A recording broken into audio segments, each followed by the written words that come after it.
Do you ever complain about your job? Long lines, annoying bosses, low pay? Then sit back because today you're going to be thankful you were born in the 21st century.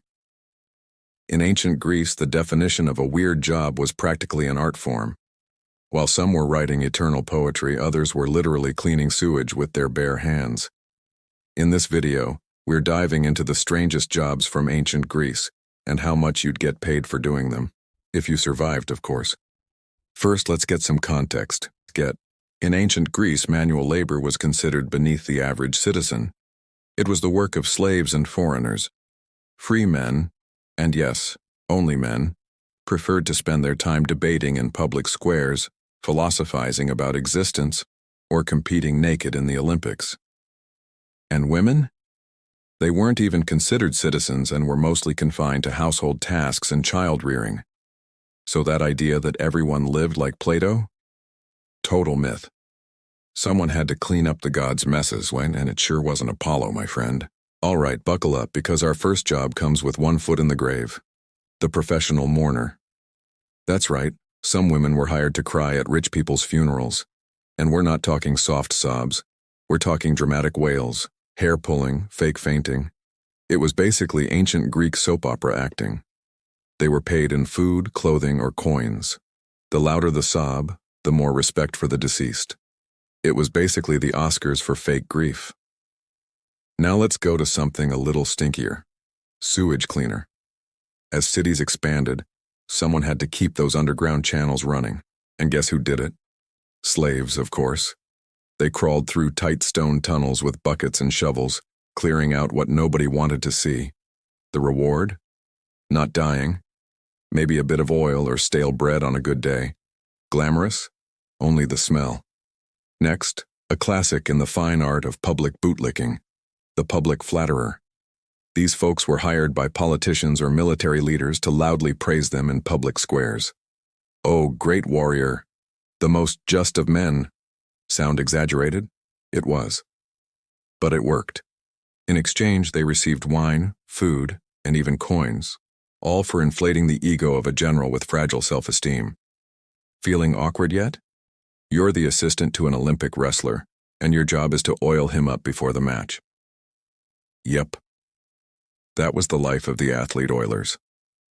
They'd slather olive oil on the athlete's body, then help scrape off the sweat with a bronze tool called a strigil, and clean everything up afterward. It was a respected position back then. Today, it would probably be a comedy sketch.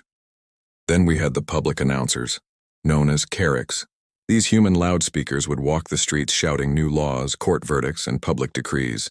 Their voice had to be loud, clear, and persistent, and they were paid per word. Basically, the chattier you were, the richer. Imagine getting paid just for talking out loud. Some people would do that for free today. Last on our first list, meet the night watchmen. These brave souls patrolled city streets at night with torches and staffs, protecting neighborhoods from thieves, fires, and ghosts, according to some stories. It was lonely, dangerous work, paid in food and shelter. Definitely a far cry from an air-conditioned night shift at the office. Now take a look at how these roles evolved. The flatterer is now a political marketer. The announcer, pretty much an influencer. And sewage cleaners? Still here, but with dignity and PPE. Which makes you wonder, 2,000 years from now, will people laugh at the idea of someone doing unboxing videos or filming mukbangs for a living? At the end of the day, every era has its strange jobs. The context and payment just change. But one thing stays the same. Someone is always sweating so someone else can sit around and philosophize. So if you think your job is weird, imagine being paid to compliment a politician or cry at a stranger's funeral. Not that today's world is all that different. So tell me, which of these ancient Greek jobs could you handle? Drop it in the comments. And if you're lucky enough to work in sneakers and not barefoot in a sewage tunnel, maybe consider liking and subscribing. The history may be ancient, but the laughs, timeless. And just because you made it this far, here's another. The sacred fig pickers. Sounds cute, right? Think again. In Athens, some fig trees were considered sacred, especially the ones near temples. The state appointed people to guard and pick these figs. Unauthorized fig picking could get you fined, exiled, or even sentenced to death. So fig pickers not only had to climb trees like pros, but also act with reverence. Their payment? A handful of figs, maybe a few coins, and the holy clout of serving the gods. Even fig picking had a divine hierarchy. But if you thought that was weird, take a deep breath, because here come the urine testers. Early Greek medicine wasn't exactly advanced. Healers believed that many illnesses could be diagnosed through a patient's urine, its color, smell, texture, and sometimes taste. Seriously, the assistants were the ones doing the dirty work, literally. They'd examine samples and look for signs of fever, infection, or imbalanced bodily fluids. Today, that's a lab job. Back then, it was tongue-first science, low pay, low status, but oddly vital. Unsung heroes with iron stomachs.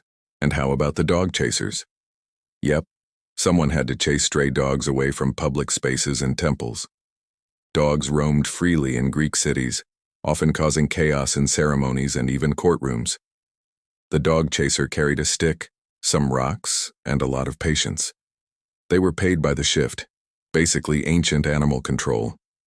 Nowadays, probably working for the city's public health department. Back then, just some guy yelling at dogs mid-philosophy class. Speaking of philosophy, ever heard of the wisdom scribes? These were young students who followed famous thinkers around, writing down their speeches by hand on papyrus scrolls. Some did it for devotion, others for pay. Many even sold these transcripts in markets for those who missed the live debates. They were basically podcast producers of the ancient world, recording, editing, and distributing content. Problem was, one spelling error, and the whole meaning could fall apart. Philosophy remixed by bad handwriting.